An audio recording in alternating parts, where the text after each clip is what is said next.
everyone. Welcome to the L7C podcast with your host today, the Captain, Byron. Today we have an incredibly special episode today. Today is September 19th, also known as Batman Day. Right now we have our resident Batman expert, Martin. How you doing? Good, man. How are you doing today? Good. Just enjoying the day. Enjoying good Batman Day. So today we're going to be talking about all things Batman today. So why is today called Batman Day? All right. So it first started July 23rd, 2014. That was the year of Batman's 75th anniversary. Okay. When he first appeared in Detective Comics in 1939. And they made the day to match Comic-Con that year. Okay. Because it was Comic-Con, like, 75th anniversary, Comic-Con, cool, let's just mix it up. But then since then, it's always been on the third Saturday of September. So in 2015, it was on 9/26. 2016, it was 9/17. 2017 was 9/23. 2018, 9/15. 2019, 9/21. And this year, it's on 9/19. So that's how Batman Day started off the 75th anniversary back in 2014. Okay, so 75 plus years of Batman. Wow, I didn't know he's been around that long. Well, now it's about 80 because that was 6 years ago. 6 years ago, so we're in the 80th, 81st. Mm-hmm. Wow, happy birthday, man. So when did your love for Batman start? I would say it started about when I was younger with the Batman animated series. Okay. With Kevin Conroy, Mark Hamill, and them boys. That show was fantastic. And then it really grew to higher levels when I started reading the graphic novels and the comics and things like that. And then it just shot over the moon after the Batman Arkham Asylum, the game, and then also with the Dark Knight trilogy. And that just really pushed it over the moon. Yeah, I started with the Batman animated series. That's when I started liking Batman because I didn't read any of the comics or like any of the graphic novels. So that's for like when I started, was when the animated series came out. So what would you say is your favorite Batman comic? So I had to really think. I wanted to see if I was going to go far back or if it was something recent. And the one I actually decided on my favorite comics was actually the Batman comic number 36 and 37 of Tom King's run that started in 2016. Super Friends Part 1 and 2. Basics, the gist of this story is Batman and Catwoman are engaged. Okay. And it's the thing about Batman hasn't called Superman to tell him he's engaged. Oh. And it's really cool because you're seeing like both their significant others. Lois is telling Superman to call Batman. Catwoman's telling Batman to call Superman. And then on separate pages, they're showing what the other really thinks about the other person.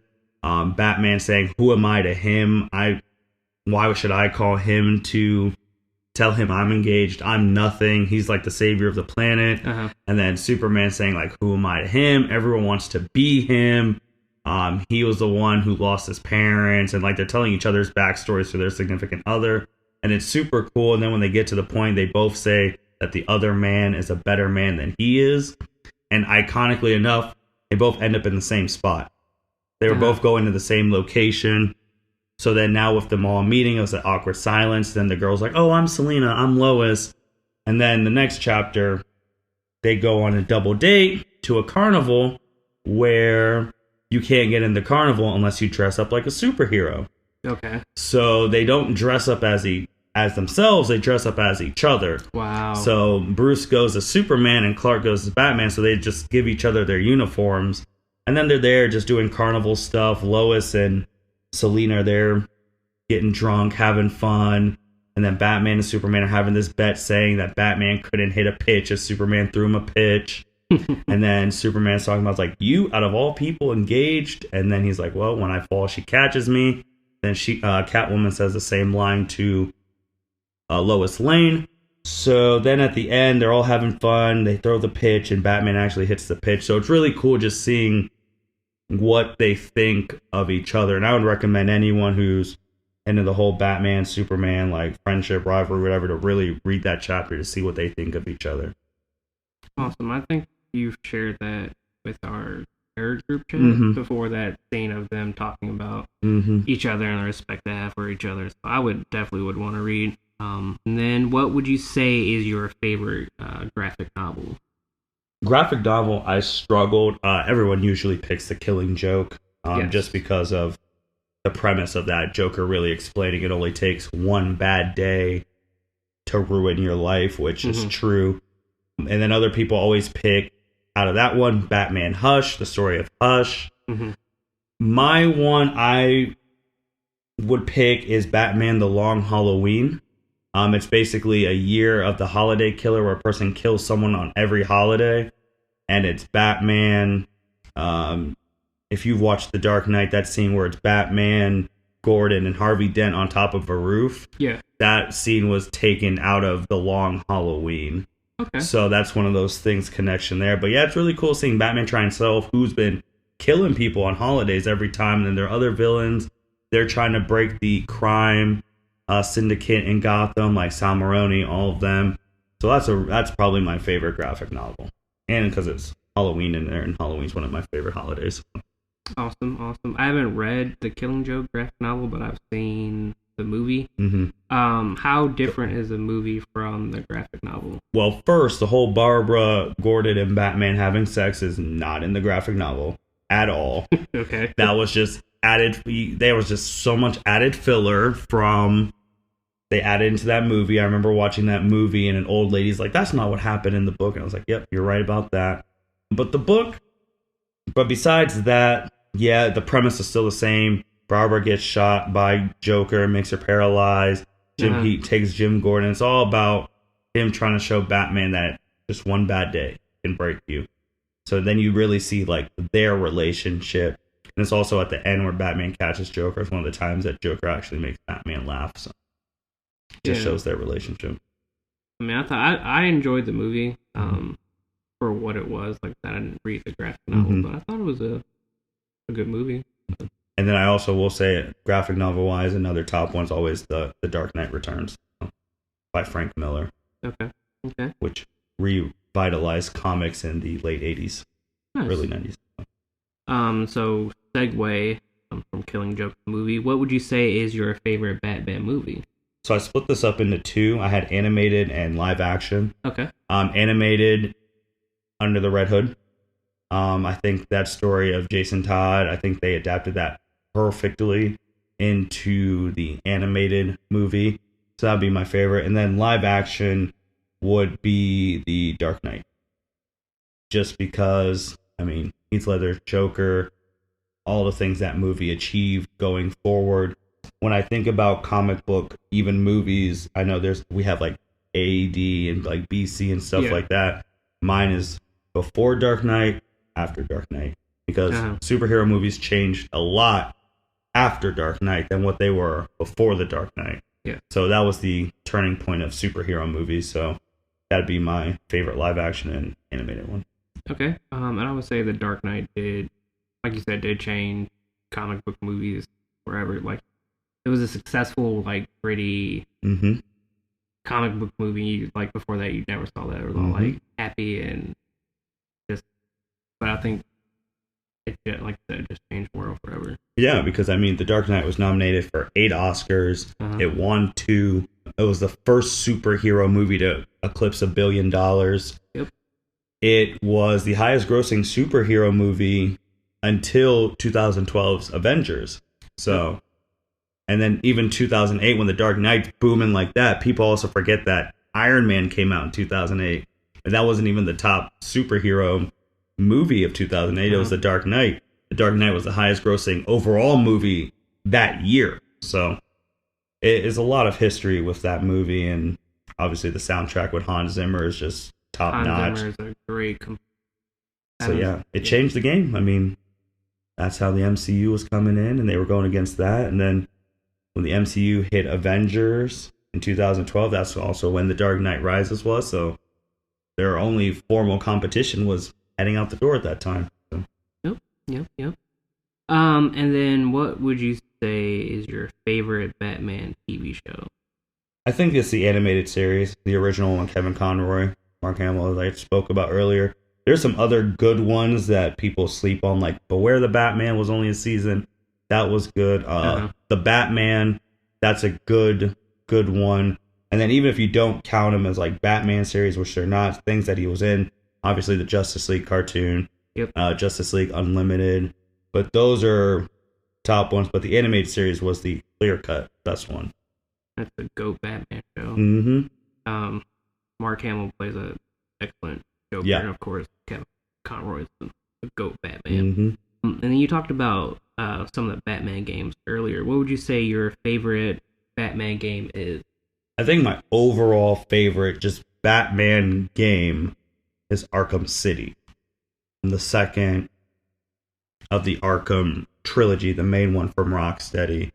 And I think that one, because it was so game-changing, the fact that you had that bigger city surrounding, and the fact that Arkham Asylum was good, but from how they raised the bar from Asylum to City, you're just like, oh my goodness, this is crazy. And then with all the different villains, the ending was an ending no one expected, with Joker dying. Mm-hmm. No one expected that, and that ending left everyone shocked, thinking if they're even going to come back and make a third one after that.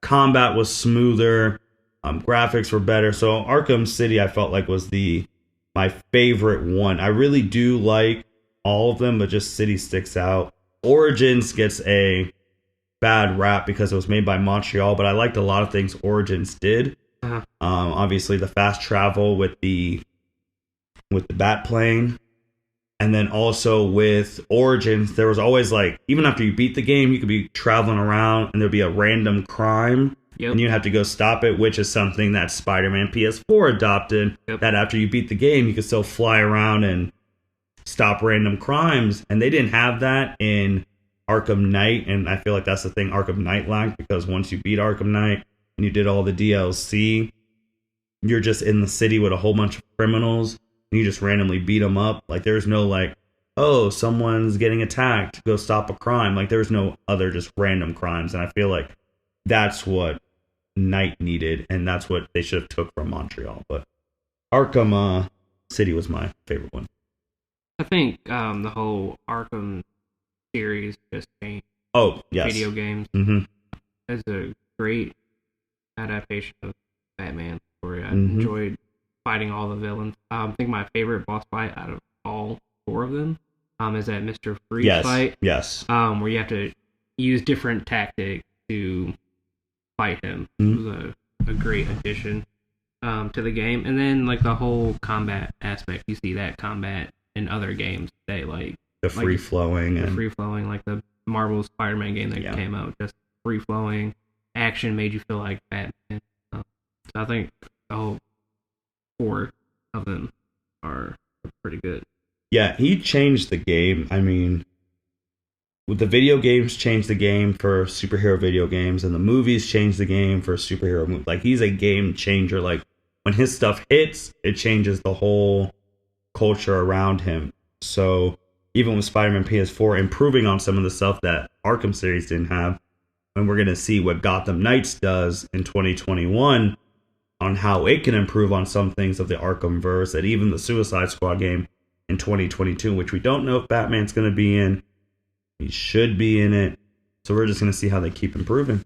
Yeah, with the Suicide Squad game, it just depends on where they set the story inside the Arkhamverse. Mm-hmm.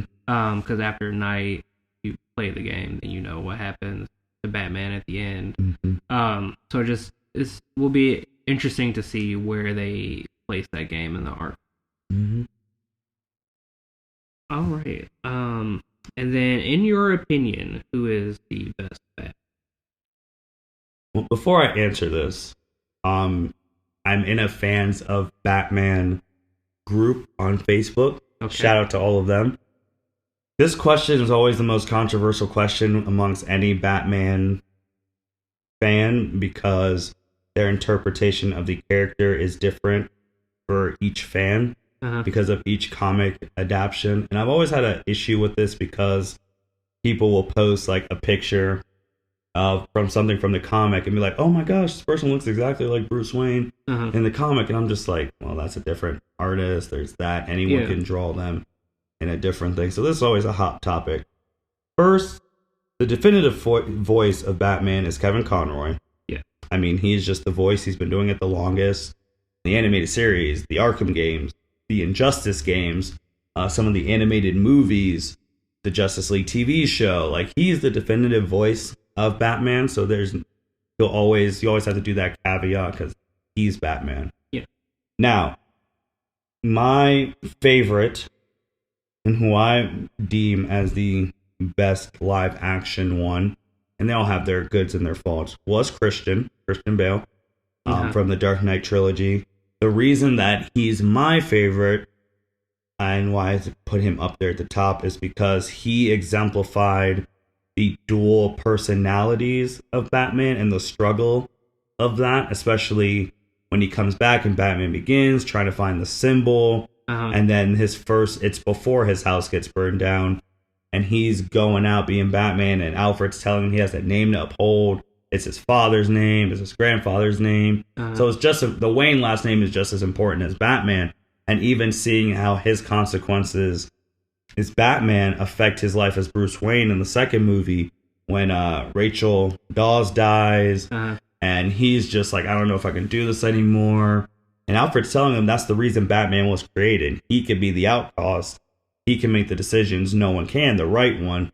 So seeing that journey from that, and then you finally get to see things in the Batman Begins of him training to be Batman. You never saw that in any other movies.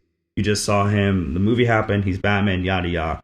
Batman Begins shows the training, and like he really puts effort into Bruce Wayne and just Batman. I know some people don't like the voice, but to be a monster, to beat monsters, you got to be a monster. So he has that voice, and you're like, oh, this guy's crazy. So he's always been my favorite. I mean, even when he was filming, he had on his trailer Bruce Wayne. He didn't have Christian Bale. So that's who I think's played him the best. And I know a lot of people, old school people, Michael Keaton. And I respect Michael Keaton. Even the older school people, Adam West, because he was the first one to really make it like popular like that. But Adam West wasn't really like a Batman how you would picture Batman. He's all dancing and doing the pals, and so that's not who you really picture that. And Michael is fine too. And then people with Ben Affleck, you either love him or you hate him. In my group, I see so many people love that guy and so many people hate that guy. And I think Ben is all right. He wrestling terms, he had very bad booking. Yes. Very bad booking. And even Christian's thing, the emphasis of Batman's number one rule that he doesn't kill, that was emphasized the whole trilogy. And Batman just shows determination, perseverance, and all that. And I felt like Christian showed all of that. And we'll be interested to see what Robert does in his turn. So who do you like? Man, I think I like Christian a lot for what he did bring to the role of, like you said, the role of Batman and Bruce Wayne. So he's probably my top. I did see like the ones with Michael Keaton and Val Kilmer and then George Clooney. So there's been a lot of like live action Batman, but Christian Bale is one of my favorites because I also like him as an actor. Yeah. I think he just played that role really, really well. And I didn't mind the voice at all. It's so quotable. Everything in that trilogy is so quotable and good quotable and meme quotable. And there's just so much things that he did that sometimes I'm like, you guys pay some respect, but to each their own.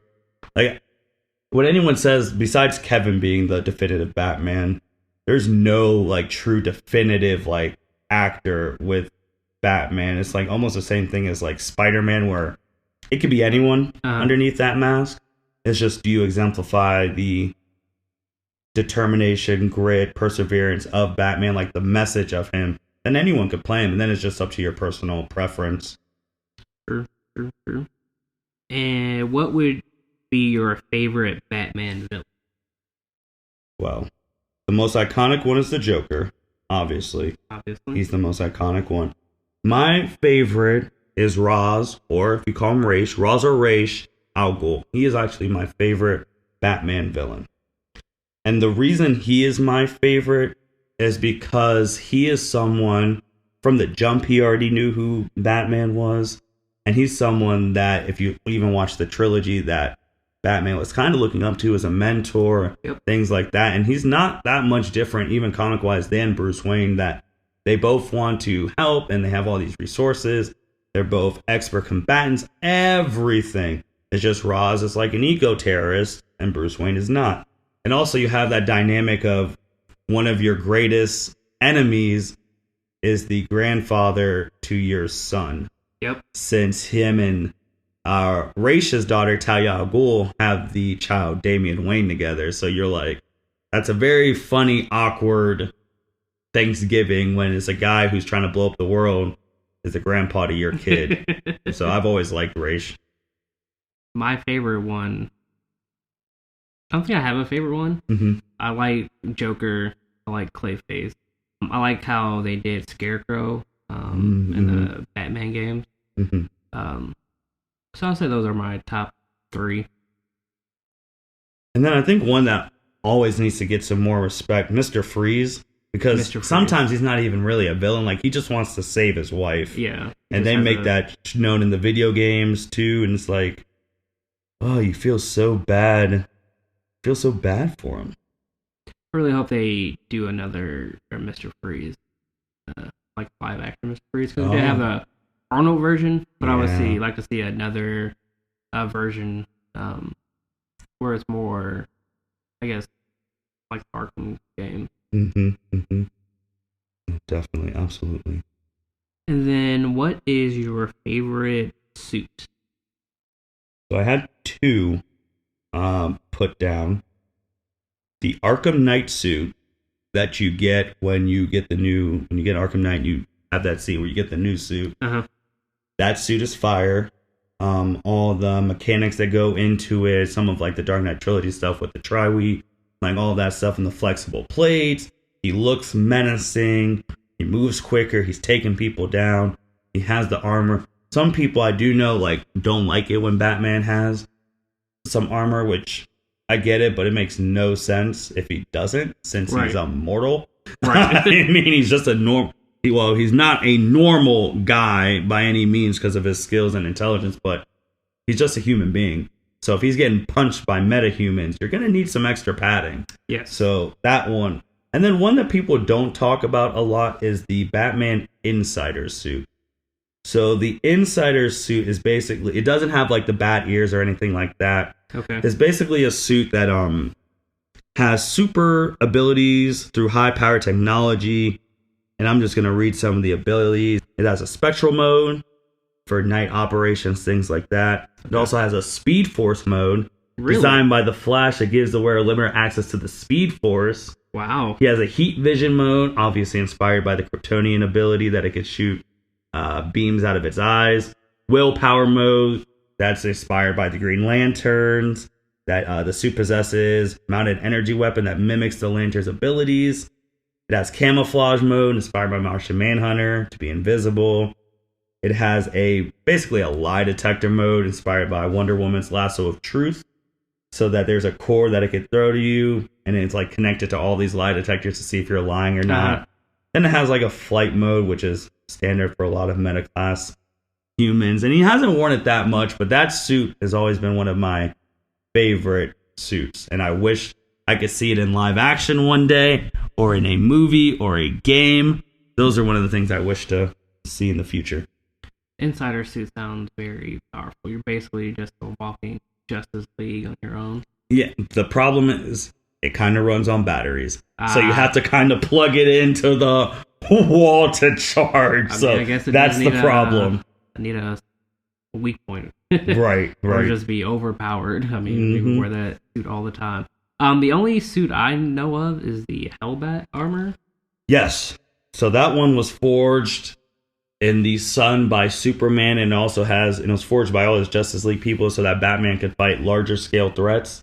Okay. We're talking like Darkseid level people, so that he could fight them on a somewhat equal playing field. The problem with that suit is it extracts some of his life force. Okay. So it's not really something that he could just patrol in Gotham all the time. But it's probably his second most powerful suit than the final Bat suit that was debuted in the Justice League comic 38, I believe. So yeah, it's probably the second strongest. What is the final bat suit? So the final bat suit was a suit created in their run when they went to the 6th dimension.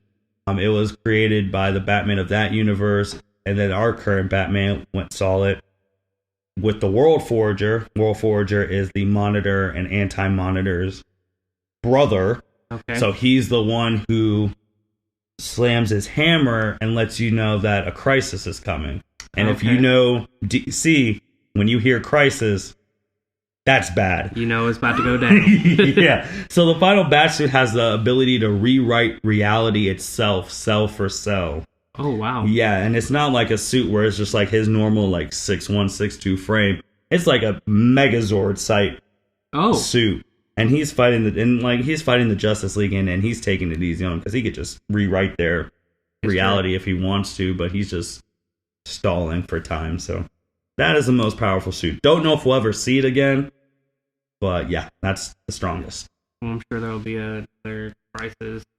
I have to bring it out or find a more powerful suit. Yeah, Crisis. The only Crisis, Crisis of Infinite Earths. That's the top one. Top one. They just did a live action version of that on the Arrowverse.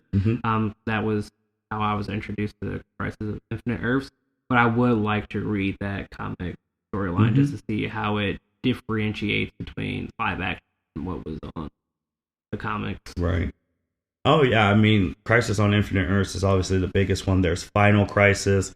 That's the one where Batman breaks one of his rules and he shoots a bullet at Darkseid, and then Darkseid shoots Batman back in time. And he basically makes Batman a ticking history time bomb. So if Batman doesn't find himself from the prehistoric age, if he can't get back from the prehistoric age all the way to the current age, he blows up and destroys all of history. So he comes back from he fights his way from the dinosaur age all the way back to the current age and helps them thwart Darkseid's plans. I'm going to have to read that one too. It's sounds crazy. Very interesting. All right, well, is there anything else you wanted to talk about Batman? That's all the questions I had. Yeah, he's surpassed just being a comic book character. Obviously, he's a cultural icon. He has his freaking block at the Hollywood Walk of Fame or whatever that thing is. He's like the first superhero, the only one currently who has that, who's on the Hall of Fame there. And yeah, it's just the point of Batman, which people need to understand, is that it's not about the gadgets and the money. It's about a guy who lived through a tragedy and doesn't want that tragedy to happen to anyone else. So and the way that he does it, obviously, because comics, and he trains himself in a way that he can prevent that. So he is showing the pinnacle of what just us normal people can achieve when we put our minds to it. And that's the main premise of Batman, and people need to understand that. And shout out to the fans of Batman group. You guys are always posting great Batman stuff. Their debates are intense. And I just sit there and read them all and think of my own opinions in my head. And you guys are great too. And thank you for having me on the episode on Batman Day. I greatly appreciate it. Anytime. Thank you for being on it. Oh, no problem. Anytime. And in closing, happy Batman Day. Happy Batman Day. Everyone check out the other stuff on the L7C podcast. They have a lot of great content. Dragon Ball Z, Marvel's Avengers, sports, wrestling. Check them out. And thank you guys. Thank you for listening to this episode of the L7C podcast. Be sure to like, rate, review, and subscribe to the channel. Follow us on all social media platforms, and we'll be talking to you guys soon. Take care.